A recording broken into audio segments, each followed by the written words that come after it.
entangleth warreth entangleth himself with the affairs of his life, that he may please him who hath chosen him to be a soldier. 2 Timothy chapter 2, verse 3 and 4. The Christian is a soldier. How is the child of God a soldier? The last chapter of Ephesus tells us that the believer is fighting a spiritual battle, and that he needs to put on the armor of God. Paul said to the Ephesians, "For we wrestle not against flesh and blood, but against principalities, against powers, against rulers of the darkness of this world, against spiritual wickedness in high places. Wherefore, take upon you the whole armor of God, that you may be able to stand in the evil day, and having done all, to stand." Ephesians chapter 6, verse 12 and 13. I guess I should have worn one of my stand t-shirts. No man that warreth entangleth himself with the affairs of this life.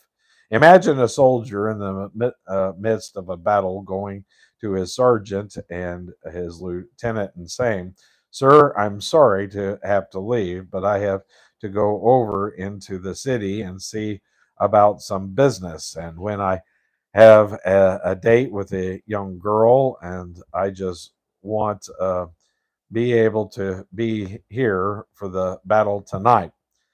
A great many Christians are trying to fight like that today, that he may please him who hath chosen him to be a soldier.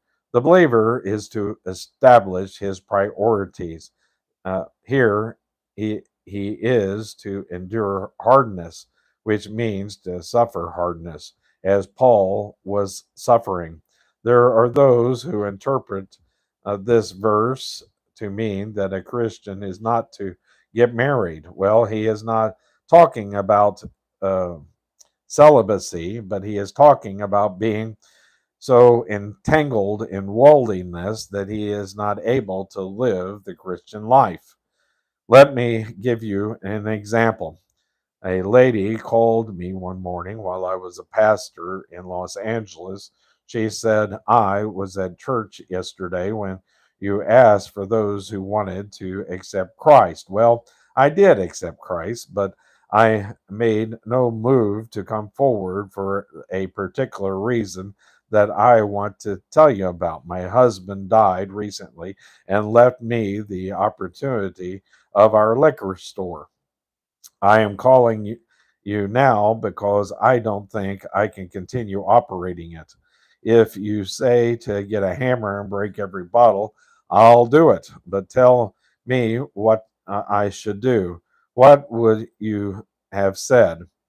I tell you what I told her. Don't go in there and break bottles. You won't stop the liquor business by breaking up a few bottles. If you could, I'd be in favor of it. But that has been your only income. I would say that you should sell the store and go out of business.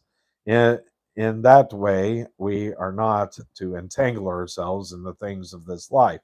The child of God is to recognize that he is a soldier, and we are to recognize that the Christian life is not a playground, it is a battlefield. It is a battlefield where battles are being won and where battles are being lost. There is a great spiritual battle going on.